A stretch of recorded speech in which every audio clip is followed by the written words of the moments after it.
ሰላም ቤተሰብ እንዴት ናችሁ? ደህና ናችሁ? እኔ ያለው እግዚአብሔር ይመስገን በጣም ደህና ነኝ። እንግዲህ መጠናል ትላላችሁ። አሁን እየገባው ነው ማለት ነው ከቤተሰብ ቆይቼ። እንግዲህ ሁሉም ሰላም ነው እግዚአብሔር ይመስገን። ቤተሰብ እንደጠበቅኳቸው ወይም ከጠበቅኳቸው በላይ በጣም ጤነኛ ደህና ሆኖ ነው የጠበቁኝ እና ደስ ብሎኛል።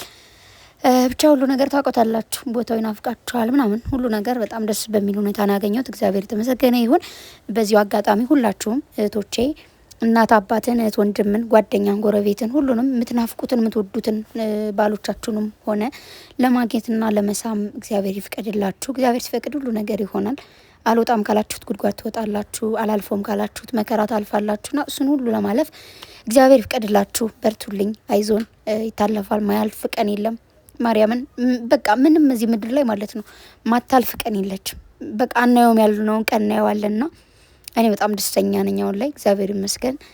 እና ግን ናፈቃችሁ የስልክ አልያዝኩም እውነት ለመናገር ሲሄድ ራሱ ማለት ነው። ምክንያቱም ያው አላቅም ገጠርም ስለሆነ መንገዱ ምናምን ትንሽ አሁን የጊዜው ሁኔታ አለ አይደል በዛ ምናምን ብለው እንትን ሲሉኝ አይ ብዬ ትቼው ሄድኩኝና ብቻ ግን እግዚአብሔር ይመስገን ስለ ሁሉም ነገር ሁሉም ሰላም ነው። አገሩም ሶሻል ሚዲያ ላይ የሚወራውና በአካል በጣም ይለያያል። በጣም ማርያምን በቃ ምናልባት ነገሮቹ አይ ነው ከድሮ ብዙ ነገር ተቀይሮ የሚጠብቃችሁ ግን እንደመጣችሁ ነገሮቹ ግራ ይገባችኋል በጣም ግን ደግሞ እዛ በኋላ እህቶቻችሁ ወንድሞቻችሁ ባጠገባችሁ ያሉ ሰዎች ስለሚያለማምዷችሁ ምን ችግር የለም ትለምዱታላችሁ።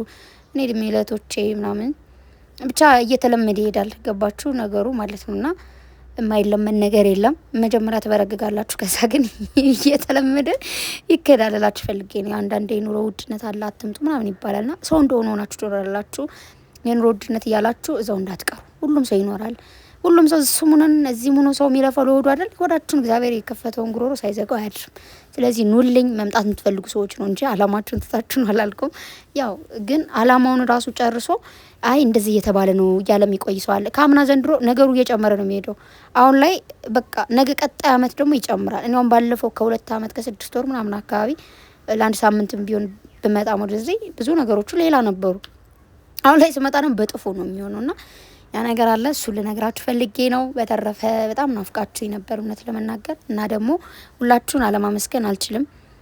እውነት ማርያምን እንባዬ ሁሉ ነው የመጣው ቅድምና ልክ ቲክታኬን ሳየው ምናምን በቃ ሜሴጆቹን ሳይ ሁኔታውን ሳይ በጣም እየገረመኝ ነበርና ቲክታክ ላይ ራሱ ስንት ነው ማን ነው እዚህ ጋር ስንት ነው የገባን ጠፋኝ። ብቻ ሁለት ነው የገባ ነው 23 ነው ወይ 22 አላቅም እንደዛ ገብተናልና በሌለውበት እንደሱ ነው ሲቆየኝ ላ ገርሙኛልና ብዙዎቻችሁ ደግሞ ስትመጣ ደስ እንዲላ ሰብስክራይብ አድርጉ ምናምን እያላችሁ ነው። እናንተን የመሰለት በማግኘቴ ደስተኛ ነኝ። ማርያምን መወለድ ቋንቋ ነው። ምን ያላቅም በጣም የምወዳቸው ብዙ እህቶች አሉኝ የእናቴ አባቴ ልጆች። ግን እናንተ ደግሞ በቃ መወለድን እንዴት ነው ሰው መሆኑን አሳይታችሁኛል። እወዳችኋለሁ ከልቤ ነው። መልካሙን ሁሉ እመኝላችኋለሁ። እኔ ፍቅርን ብገልጽም አልጨርስላችሁም። ብቻ በጣም ነው የምወዳችሁ። በመቀጠል ደግሞ ጨረቃዎች እንግዲህ ቪዲዮዎችን አይቻለሁ ቅድም ቁጭ ብዬ ማለት ነው ከመምጣቴ እነሱን ቪዲዮ እያየሁ ነበርና ልጅቱን እንግዲህ ቅምጥሌ ላሳድግ እንደ እናቱኝ እያለች ብሩኬ ደግሞ እንደዚህ ሊሆን አይችልም ከእናቲቱ መለየት የለብንም ግን ደግሞ ያለውን ነገር እናቲቱ ጋር ሙሉ እናደርጋለን እያለ ነበረ። ሀሰንም እንደው ከቅምጥሌ ጎን እንደሆነ ያለው እንግዲህ ሁሎቻችሁ እየተጨነቃችሁና እያላችሁ ያላችሁ ሰዎች ከበፊቱም ሆነ አሁንም ነገም ከነገም በኋላ ምላችሁ ኦልሬዲ ስራ እንደሆነ እንጂ ማንም ሰው በአደባባይ ወጥቶ ችግሩን አይናገርም። እንደዚህ አይነት ነገር አያደርግም። ቤተሰብ የሚባል ነገር አለ። ራሳቸው አይምሯቸው ይሰራል ምናምን እንደዚህ አይነት ነገር አይሆኑምና ስለዚህ ስራ እንደሆነ በደንብ እያወቃችሁ ግን እየተከፋችሁ ያላችሁ ሰዎች አላችሁ። አትከፉ ለማለት ያክል ነው።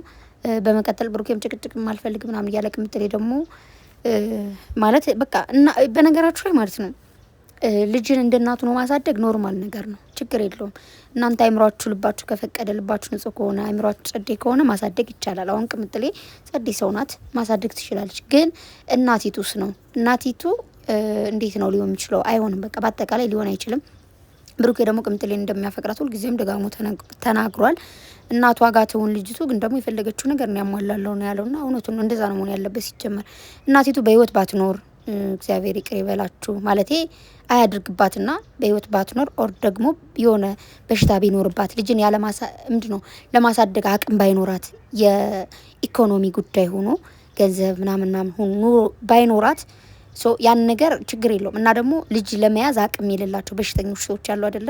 አይምሮ በሽተኛ ሊሆን ይችላል፣ በሌላ የሆነ ነገር ያ ቢሆን ቅምጥሌ ታሳድግ ይባላል። ግን እቺ ወደል ጤነኛ ናትና ራሷ ነው ማሳደግ ያለባት። ግን የአባትነቱን ደግሞ ብሩኬ ልጅቱን በደንብ አድርጎ መንከባከብ ግዴታ አለበት። ወራዊ ነገሮች በሙሉ ምናምን ከቤት ኪራይ ጀምሮ አባት ነው መክፈል ያለበት። ስሬስሊ እንደዛ ነው እንጂ የሚሆነው እንደዚህ የሚባል ነገር የለም። ስለዚህ ያው በቅርቡ ይተውታል ብዬ አስባለሁ። ምክንያቱም ኦልሬዲ ያው ምናልባት አሁን ላይ ምንድን ነው አሁን ሐምሌ ምንድን ነው ያለው የሆነ በዓል አለ እንዴ? በዓል ነገር ካለ ምናልባት በዓሉን አሳልፎ ለመሄድ እያሰቡ ሊሆን ይችላል እንደዚህ ያረዘሙት። ካልሆነ ደግሞ ያው በቅርቡ እንትን ይላል ብዬ አስባለሁ መጨረሻውን። ወይ ደግሞ አይዘጉትም ይሄን ነገር፣ ምክንያቱም የሆነ ጊዜ ወደ ቡታጅራ ሲመለሱ በዚህ አይዲያ ሊቀጥሉ ስለሚችሉ። ስለዚህ ብቻ ተረጋጉ ሁላችሁም። ካምዳውን ለማለት ያክል ምን የሚፈጠር ነገር የለም። ቅምጥሌ ግን እንዴት ነው ያማረባት የኔ ቆንጆ ማርያምን። ለምን እንደሆነ አላውቅም የት እንዳረኳ እንደ ደስ እንዳለኝ ዝም ብሎ የኔ ቆንጆ ምር ብሎባታል። በቃ አዲስ ነገር ሆናለች። አዲስ ሰውና አምሮብሻል የኔ ወድ። ምንም ትልበስ ምንም ታሪ የምታምር ቆንጆ ልጅ ናትና፣ ግን ልጅቱን ቅፍ አድርጋ ስስማት ነው። አንድ አሰን ደግሞ እኮ ነው ምን አለ እንዴት ነው ሳመኝ አለች ቅምጥሌ። ብሩኬ ሳማት። ከዛ ምንድነው ህጻኗንም ያዛት እንጂ ምናምን ጉድፈላ። ህጻኗ ምን ደግሞ ብሩኬ እኮ ነውስ ህጻኗ ስታለቅስ ማለት ምንድነው የምታለቅሰው? ምግብ አልበላችም ይላል። አሰን እኮ ነው።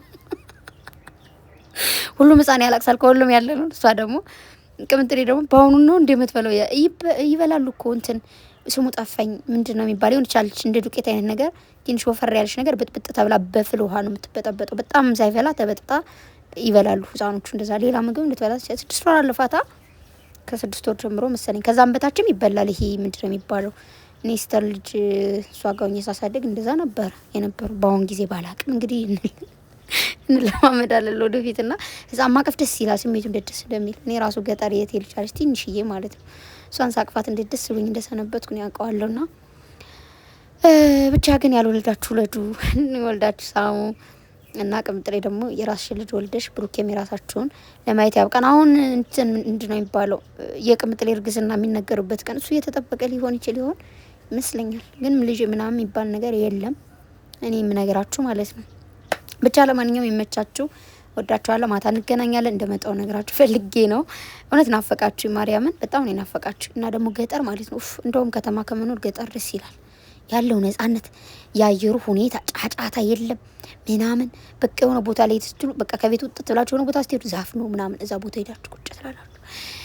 ወንዝ ስትሄዱ ምናምን በቃ ሁሉ ነገር ደስ ይላል። እና እስኪ አንዳንድ ነገሮችን ቀርጬ ነበር በሲስተር ስልክ እና ደግሞ ከእንትን ከተባለልኝ ከተላከልኝ በባሌ ስልክም ቀርጫለሁ። እሱ ከላኩልኝ ማለት ነው እንትን ነው እዚህ ጋር ልክላችኋለሁ፣ አስቀምጠዋለሁ። ካላኩልኝ ደግሞ ምንም ማድረግ አልችልም። ብቻ ግን ይልኩልኛል እንዴ? ለምን ደሞ ይልኩልኝ? እና እንገናኛለን። ወዳችኋለሁ። ናፍቃችሁ ነበር የኔ ወዶች። ብሩኬ ደግሞ በቃ ዝም አለኮ። ወይኔ እቺ ልጅ እንደው አንዴ ብጠልዛት ጥሩ ነበር፣ በእርግጫ ነገር ማለት ነው። እና ሀሰን ደግሞ በቃ ካራክተሩ በስማ ቅምጥሌን ጫና አደረገ። ሄዱ እኮ በሞተር ይመቻችሁ። ባይ ወዳችኋለሁ።